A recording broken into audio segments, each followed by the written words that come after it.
네, 말씀의 제목 바울이 전해준 예수님입니다. 바울이 전해준 예수님. 본문 말씀 로마서 1장 1절부터 5절 말씀입니다. 크리스마스가 다가오고 있습니다. 크리스마스 뜻이 뭐냐 하면 물어보면 의외로 잘 몰라요. 크리스마스, 크리스마스 두 개가 합쳐진다는데 합쳐진다. 그리스도란 뜻이고 마스가 예배, 경배라는 단어입니다. 이 말 뜻은 그리스도께 경배를, 그리스도께 예배를 이 뜻이에요. 크리스마스가 이제 그런 정도의 뜻은 알고 우리가 크리스마스 그런 단어를 사용해야 될 줄 압니다. 그리스도께 경배 드리는 날이에요. 그러니까 크리스마스는 주일이 아니잖아요. 이번에도 보니 그죠? 그러다 보니까 크리스마스 날 정작 예배를 안 드리러 오더라고요. 크리스마스 날 예배 드리러 오셔야 돼. 네. 어? 크리스마스 날. 알겠죠? 예. 크리스마스 날 예배 드리는 날이야. 그래서 그리스도께 예배하라고 구분해 놓은 날이 크리스마스예요. 그런데 크리스마스에 빨간 날이랑 놀러 다니는 예, 중점을 두는 분들이 있는데 큰 자기들이 뭐 나의 의미를 모르고 사용하고 있는 거죠. 크리스마스 그리스도께 경배를, 예배를 이 뜻이에요. 우리는 왜 크리스마스가 기다려질까요? 네, 당연히 예수님이 오신 날이기 때문이죠. 예, 아기, 베이비로 온 날이 뭐 그리 대단한 날이겠습니까? 사실은 인간에게 일어난 각종 죄악과 허물을 우리 사람은 해결할 수 없는데 하나님이신 예수님께서 이 땅에 오신 날이기 때문에 크리스마스 날을 우리가 기념하고 기억하고 구별해서 우리가 예배 드리기 위해서 크리스마스를 기다리고 있는 겁니다. 그래서 죄 때문에 허물 때문에 하나님과 관계가 끊어진 것, 교제가 끊어진 것을 회복하기 위하여 주님이 오신 날이기 때문에 의미 있는 날로 우리는 지키는 것입니다. 관계가 끊어지면 결국은 사방으로 죽으라는 일들만 생겨나게 돼 있어요. 그래서 하나님께서는 인류 전체를 구원할 원대한 계획을 수립하셨고 그것을 실행하신 날이 크리스마스 날이다. 는 걸 우리는 꼭 기억하셔야 될 줄 압니다. 크리스마스가 무슨 날이야? 라고 안 믿는 사람들이 물을 때 대답할 그거는 돼야 되잖아요. 크리스마스 날 무슨 날?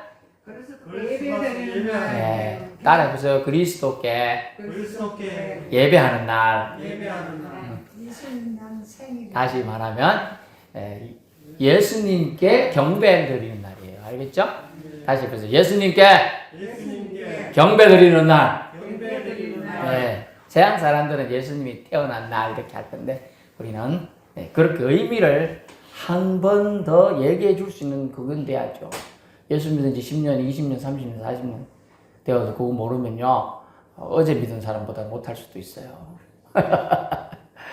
그냥 당기면 당기는 게 아니에요. 그걸 성경에 구약에 뭐라고 나왔느냐.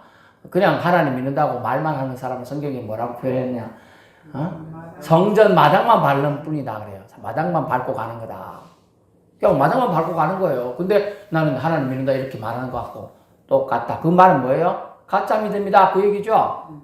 그 정도는 알고 있어야 되고 그걸 전할 수 있어야 된다. 아이고 뭐 몰라도 되지. 몰라도 되긴 돼요. 되는데 하나님이 섭섭해 할 수 있어요. 하나님이 잘 안 섭섭해 하시는데 두 가지로 섭섭해 하셔. 하나님이 예수님 보낸 의미를 모르는 거 섭섭해 하시고 응? 내가 너 사랑하는데 안 알아주는 거. 여러분이 부모님 되신 분들 알겠죠? 자녀를 사랑하잖아요? 그럼 자녀들이 전혀 그 몰라주고 엉뚱하게 반응할 때 좀 섭섭하잖아요. 그런 거예요. 하나님은 아버지죠? 우리의 아버지, 우리 영혼의 아버지. 아버지인데 자녀들이 전혀 몰라. 계속 사랑한다고 복을 주려고 준비하고 있는데 자기를 찾지도 않아. 하나님 찾지도 않고 하나님을 예배하지도 않고 하나님을 높이지도 않아. 그래 하나님이 섭섭한 거예요. 근데 하나님 정말 사랑이 넘치시는 거예요. 저 같으면 예배하러 가는 날 예배 안 드리고 또 놀러 들으면 진짜 우르르 쾅쾅 한 번씩 할 것 같은데 참 참을성이 우리 인간 기준으로 저 같으면 못 참는데 하나님은 참고 계신다. 그것도 뭐예요? 사랑의 관계. 사랑으로 참고 계신다.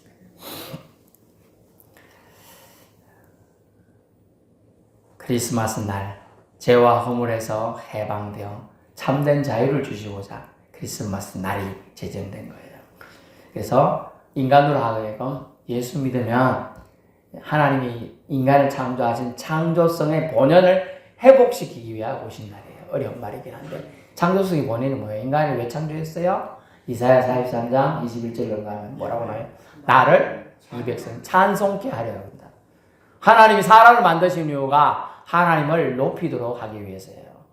그 말은 뭘까요? 하나님을 교제하면서 살게 하기 위해서요. 난 내 맘대로 살래. 이렇게 살라고 한 게 아니라는 거예요. 하나님은 하나님을 사람들끼리 살면서도 하나님을 섬기며 하나님과 교제하면서 관계를 좋게 하면서 살아가기를 원하고 계셔서 하나님은 사람을 만드셨어요. 그걸 창조성이라고 그래요. 신약 성경을 본문에 보니까 대부분을 기록한 바울이 오늘 본문을 기록한 로마서에 대한 내용이라 합니다. 바울은 우리가 기다릴 예수에 대해서 그 예수님이 누군가에 대한 명확한 몇 가지를 오늘 소개해 주고 있습니다. 바울은 예수님을 첫 번째 복음이라 말하고 있어요. 복음. 2절에 보니까 복음이라 되어 있죠. 이 복음은 2절 이 복된 소식이라는 뜻인데 복된 소리라는 뜻인데 미리 예언된 기쁜 소식이다 라는 뜻이에요. 그래서 구약 선지자 이사야 7장 14절 미가 5장 2절 나와 있지 7장 14절 그러므로 주님께서 친히 징조를 보여주셨어요. 인류를 위한 구원, 백성들을 구원할 계획을 처녀가 잉태하여 아들을 낳을 것이다. 거짓말이죠. 꽁이야. 말도 안 되는 얘기라요. 우리 인간 물리 체계와 과학 체계가 이성적인 사고 방식은 전혀 잉태할 수 없죠. 예. 그것을 깨버리는 거, 자연 법칙을 깨부수는 거, 그것이 그때가 일어날 때 징조가, 그게 징조라는 거예요. 그 이름을 임마누엘이라 하라. 엘이 하나님의 뜻이고요. 우리와 함께 하신다 뜻이에요. 함께 하시게 하여 오신 하나님이 바로 임마누엘 하나님이신 예수님이라는 거예요. 그리고 또 구약 미가 선지자 5장 2절에 쓰는 것은 지역이 나와요. 그분이 어디서 태어날 거냐? 베들레헴 에브라다야. 베들레헴이란 말은 떡집이라는 뜻이에요. 떡집. 베들레헴, 즉 먹이가 되기 위해서 사탄의 먹이로 내주시기 위해서 오셨다는 뜻이 동네 이름 자체에 이미 써져 있어 예언된 거예요. 수천 년. 너는 유다 족속 중에 작을지라도 베들레헴이 어디쯤 박혔는지 몰라요. 저도 안 가봤어요. 그런데 그들 나라 속에서도 베들레헴은 그런 정도 치고 신경도 안 써요. 저도 서울에 있을 때는 사천 그리고 이런 빛도 있는지도 몰랐어요. 사천도 몰랐는데 뭐 삼천포는 알아봤어요. 삼천포는 사천이 있는지도 몰랐어요. 그런데 물론 이제 역사 시간에 국사책에 사천 노량 앞바다 어쩌고 이제 그런 이제 국사에 관심 있어서 들어는 봤습니다. 그러나 실제로 뭐 와볼 생각도 못 해봤고요. 근데 와보니까 비토섬도 있는 거죠, 그죠? 몰라요. 작을지라도 이스라엘 다스릴 자가 너에게서 나에게로 하나님께로 나올 것이다. 그 근본은 상고에 있다. 상고가 뭡니까? 태초에 세상에 이미 지어지기 전부터 있었다는 거예요. 그리고 영원에 있느냐. 그분은 이제도 계시고 전에도 계셨고 장차 오실 분으로 상징되는 영원성이 있는 하나님임을 또 예고해 주고 있는 본문이에요. 그래서 구약 선지자가 예언을 된 것, 그 기쁜 소식이다. 예수님은. 그래서 우리를 긍휼히 여겨주실 분, 그분이 오실 것이다. 그리고 동정녀를 통해 오실 것이다. 작은 골 베들레헴을 통해 오실 것을 예언했고요. 그 예언은 성취되었습니다. 예. 포로된 자에게 자유를, 갇힌 자에게 석방을, 우리 하나님이 억울한 자를 신원해 주시죠. 보복해 주신다. 위로해 주시기 위해서 결국 오시는 거예요. 주님이 오시면 여러분의 모든 억울한 거 다 한 방에 해결해 줄 줄 믿습니다. 예. 그래서 사람에게 하소연하면요, 그게 화살이 있어 자기에게 다시 돌아와요. 누구에게? 하나님께 하소연하세요. 그걸 기도라고 합니다. 그게 지혜로운 사람은 하나님께 아뢰입니다. 대부분의 고통과 신음으로 눈물 짓고 가슴을 찢긴 자에게는 기쁨의 소식이 되는 것, 그것이 바로 복음이라는 거죠. 그래서 사도 바울은 복음이다라고 얘기해 주고 있습니다. 바울은 예수님에 대해 복음이라 기록하고 있고요. 성도 여러분, 예수님이 여러분에게 복된 기쁨의 소식이 되신 줄로 믿습니다. 예, 기쁨이 돼야 돼요. 성탄절인데 기쁨이 한 개도 기쁨이 없어요. 저희 모친이 요새 기억력도 살살 잃어가시고 또 감성이 이제 아프고 나부터는 거의 없어요. 공감 능력 없고요.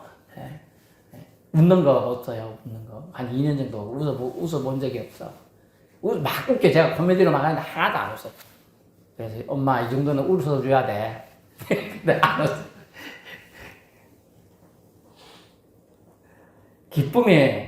기뻐할 일이 없는 거죠, 별로. 어느 분이 지난번에 장례식장 가서 얘기 만나보니까 기뻐할 일이 없다. 그냥 사니까 살지 뭐 기쁠 일이 없어요. 여기도 그냥 사니까 사는 분 있죠. 왜 기쁜가 뭐 이런 거 한 개도 몰라. 주의 전에 올라올 수 있는 것만 해도 기쁜 겁니다. 여러분 두 다리로 어쨌든 걸어서 요거 들어오고 나가고는 하잖아요, 그죠? 멀리는 못 왔을지도 그거 다 기뻐할 일이에요. 따라해보세요. 나는 살아있구나. 따라해보세요. 나는 내 안에 예수님이 살아계신다. 여러분, 나는 기뻐하자. 따라해보세요. 하하하. 네, 좋습니다. 하나님이 여러분 안에 계시니 기뻐할 일이에요. 얼마나 기쁩니다. 복된 소식이 지금 전파되고 있어요. 하나님이 여러분 안에 계시다. 아멘. 여러분이 하나님 안에 계시는 겁니다. 또한. 아멘. 그러면 요한복음 15장 7절 이후에 쭉 나오잖아요. 그러면 너희가 무엇이든지 구하라. 주님이 응답해 주시겠다. 들어주겠다는 거예요, 여러분. 저가 내 안에, 내가 저 안에 있으면 뭐든지 원하는 거 간구해봐라. 내가 들어주겠다라고 하나님이 약속했어요. 기도를요, 막 주묵구구시 하는 것도 나쁜 건 아닙니다. 안 하는 것보다는 나아요. 근데 막 말씀에 근거해서 기도하면 하나님이 요즘 표현은 저희 표현으로 빼도 박도 못하고 들어주시게 돼 있어요. 제가 뭐 우리 허황 된 말을 거의 하지 않았는데 저희 애들 자랄 때도 필요한 말을 하고 말한 걸 꼭 지키려고 노력했어요. 그래서 만약 이렇게 네가 요번에 아빠 말 잘 듣고 동생 잘 보고 있으면 요번 주 토요일 날 아빠가 쉬는 날이니까 짜장면 사줄게 약속했잖아요. 바쁘다 보니까 토요일 날 까먹고 이제 저녁 때가 다 됐어. 이래 아이가 와가지고 옷을 잡고 튕겨 이렇게. 아빠 왜? 잊은 거 없어? 기억이 안 나더라고요. 지금. 뭐지? 짜장면 사준 거 그 사준다 안 했어? 그랬나? 그 진짜 부랴부랴 이제 사모님 땡겨. 그랬는가 보다. 빨리빨리. 이제 그때 기억이 나더라고요. 빨리빨리 애들 챙겨가지고 나가자 해가지고 짜장면 집 가서 짜장면 사 먹었던 기억이 나요. 아니 자기가 말한 거 가지고 얘기하면 들어줄 수밖에 없죠, 그죠? 하나님이 말씀하신 게 약속이잖아요, 그죠? 그러니까 하나님이 약속하신 게 근거해서 우리가 기도하면 여러분이 기도에 응답의 체험을 다 받게 되는 겁니다. 여러분 허황된 기도하지 말고요, 말씀에 근거해서 꼭 기도하시기 바랍니다. 그러면 여러분 안에 기쁨이 샘솟아요. 여러분 안에서 생명의 강물이 흘러넘치면 기쁨이 일어난다니까요. 뭘 해도 기뻐. 밥 먹어도 기뻐. 잠자도 기뻐. 눈 떠도 기뻐. 네. 근데 기쁨이 없으면 눈 뜨는 게 귀찮아. 아유, 오늘 또 살아야 되나? 여러분 안에 예수님이 계십니다.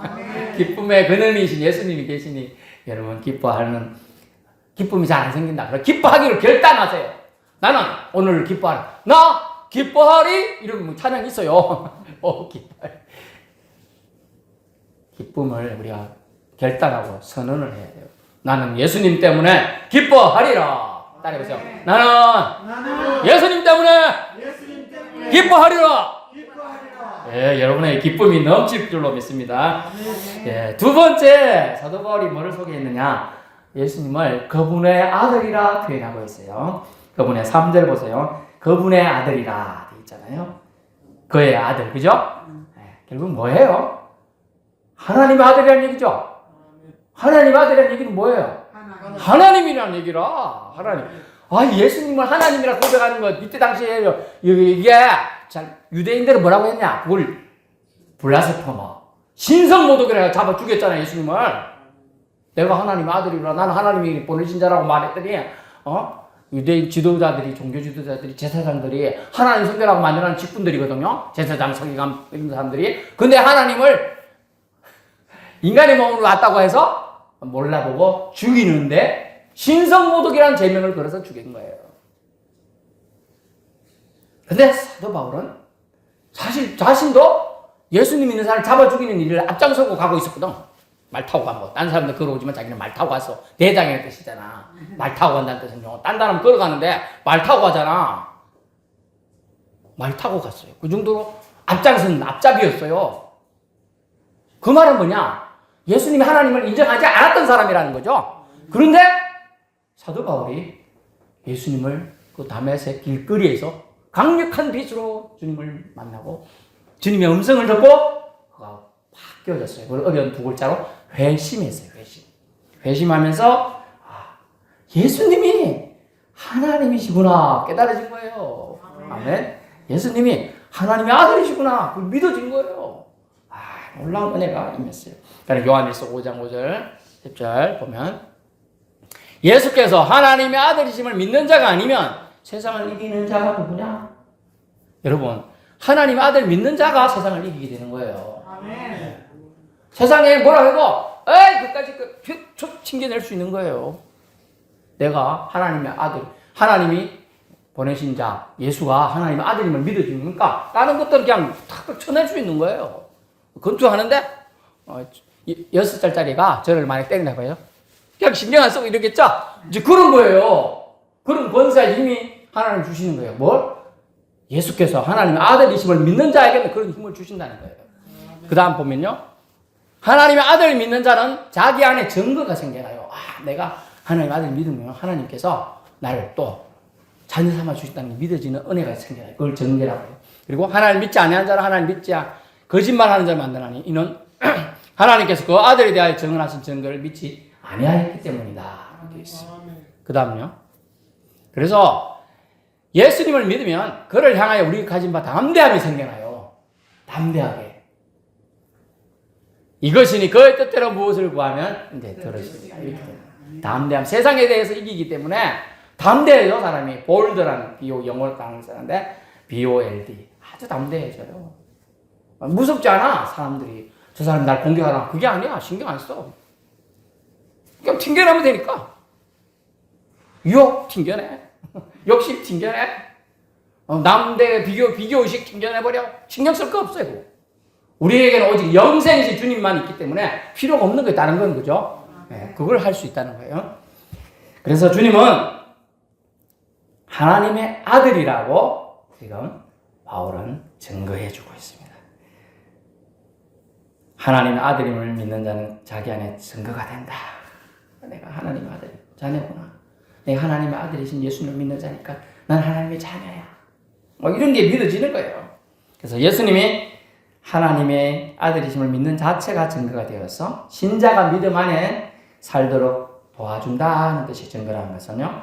그래서 요한일서 4장 15절 보니까 누구든지 예수님을 하나님의 아들로 시인하면 하나님이 그 안에 거하시고 그도 하나님 안에 거하시는 동행의 복을 체험케 돼요. 다시 말하면 누구든지 하나님을 하나님의 아들로 시인하면 그 안에 주님이 와서 거하신다는 거예요.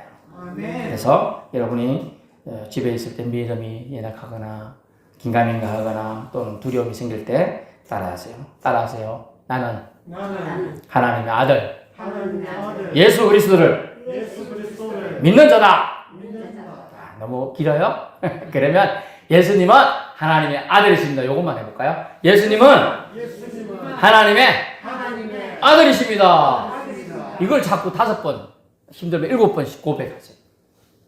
잘 안 해야지. 금방 말한 거 한 개도 기억 안 나는 사람이 있는데 한 번 더 해볼까요? 예수님은 하나님의 아들이십니다. 그것만 자꾸 해. 그러면 이제 그분이 거룩함이 내 더러움을 씻어내는 거야. 내 더러움을 쫓아내는 거야. 내 두려움을 없애버리는 거예요. 그래서 여러분이 담대함이 생겨서 또 하루를 살아가고 일주일을 살아가고 한 달을 살아가고 1년을 살아갈 용기와 건강을 하나님이 주실 줄로 믿습니다. 또 주시는 겁니다. 예수가 하나님의 아들이라 믿는 자가 세상을 이기는 것, 이것은 요한이 증가한 내용이기도 하죠. 세상이 이길 담력을 주신다. 힘이 없고 두려움이 생길 때 여러분 이것을 외쳐야 해요. 예수님은 하나님의 아들이십니다. 아들이십니다. 아니 그게 나하고 뭔 상관이 있는 것 같은데 그 고백만 해도 하나님이 용기와 힘을 주신다는 거예요. 내 안에 증거가 딱 심어주겠다는 거예요. 이 사람은 좀 어려운 표현으로 하면 하나님을 믿는 자구나 라고 하나님이 새겨주신다는 거예요. 그래서 사탄이 들어오지 못하게 하시겠다는 거예요. 예수님은 하나님의 아들이십니다. 이 고백을 우리는 평생 가져가야 돼요. 이 말씀을 믿고 암송하여 선포하세요. 능력 주실 겁니다. 세 번째 마지막으로 사도 바울은 예수님에 대해 이렇게 표현하고 3절과 4절이 나오는데 인성과 신성을 모두 가지고 오신 분이다 라고 되어 있어요. 인성, 사람으로서 즉 인간의 옷을 입고 왔죠. 그 얘기하고 신성을 모두 가지고 오신 분이다. 본문에 보니까 육신적으로는 다윗의 혈통으로 오셨다. 다윗이 뭡니까? 왕이죠. 왕이었어요. 그래서 왕통이라는 뜻이 또 됩니다. 또 다른 한편 인간의 족보에 편입돼서 살게 될 것을 예언한 부분입니다. 그리고 본문에 예수님은 성결의 영으로 이렇게 되죠. 영어로 보니까 홀리인데 홀리 그냥 성령으로 표현이 나는데 이때는 아마 성결로 표현했던 것 같아요. 깨끗함을 강조하기 위해서 거룩을 강조하는 입장으로 아마 이렇게 표현해 쓴 것 같아요. 그래서 성결의 영으로 이렇게 되어 있습니다. 그리스도의 신성을 입고 또한 출생하셨다는 걸 말씀해 주고 있어요. 이는 예언대로 성령으로 잉태되셨음을 말하고 있죠. 동정녀인 마리아의 몸을 빌려오셨다. 말이 안 되는 사건이에요. 논리적으로 이해할 수가 없어요. 하지만 하나님의 말씀이기 때문에 여러분 이게 가능하고 이루어진 것입니다. 그러므로 신성, 인성 모두 겸비하신 분이다 라고 사도 바울은 고백하고 있다는 것이죠. 그래서 신성에 대해서 바울은 특별히 강력한 체험을 한 것 같아요. 보니까 바울은 특히 능력자 하나님의 아들로 선포되셨다고 4절에 표현하고 있어요. 보니까 죽은 자들 가운데서 부활하사. 여러분 이게 사도들이 예수님이 하나님의 아들이다. 그 초대 교회 때 이단들이 많이 나올 때 예수님이 하나님의 아들이심을 부인하는 자들이 많았어요. 또 뭐가 나왔죠? 예수님은 신성만 가지고 태어났다. 이런 사람이 많았거든요. 그래서 지금 이 얘기를 하고 있는 거예요. 신성 가지고 태어나셔서 인성도 있으시다는 걸 여러분 믿어야 한다는 거예요. 그러면 예수님은 성결의 영, 즉 성령의 능력으로 잉태되셨는데 주님은 능력자시다. 어떤 능력자시냐? 부활하신 분이라는 거죠. 보면 죽은 자들 가운데서 부활하신 분, 능력의 주님으로 무엇보다 사망 권세를 깨뜨려 부신 죽음을 이기시고 부활하신 분으로 소개하고 있어요. 그래서 생명체계를 넘어서는 거죠. 두 개지요. 결혼 안 하고 남자 여자가 합방 안 하고 태어나신 아주 성결의 영, 그죠? 성령으로 잉태되신 분이고 또 하나는 뭐냐면 사망을 깨뜨린 분이에요. 모든 사람은 히브리서에 보니까 사람이 한 번 죽는 것은 정한 이치라 그랬는데요. 죽었는데도 사망을 깨뜨리고 태어난 거예요. 예수님이 신이심을 증명하는 두 가지를 얘기하고 있는 거예요, 지금. 기존 인간들이 가지고 있는 생명체계 법칙과 다르게 오셨고요. 또 사망과 세상에 지배하는 사망 권세를 넘어서는 분이라고 얘기하는 거예요. 부활하셨으니까. 그죠? 부활.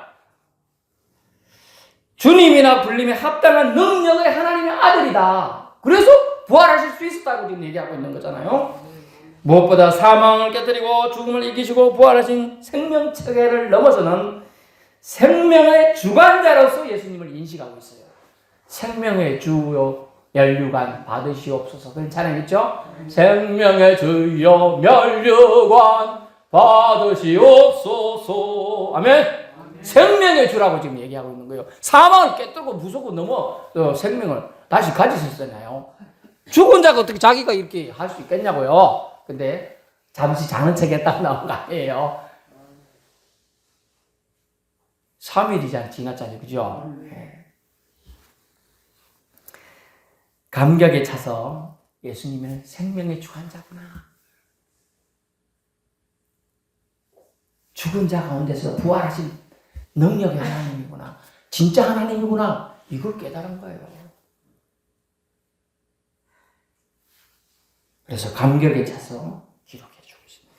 사망을 이기신 권세자 예수님으로 표현해 주고 있습니다. 여러분이 어떤 예수님을 다 마음속에 가지고 있는지 모르겠습니다만 사도 바울은 이렇게 됐다는 거죠.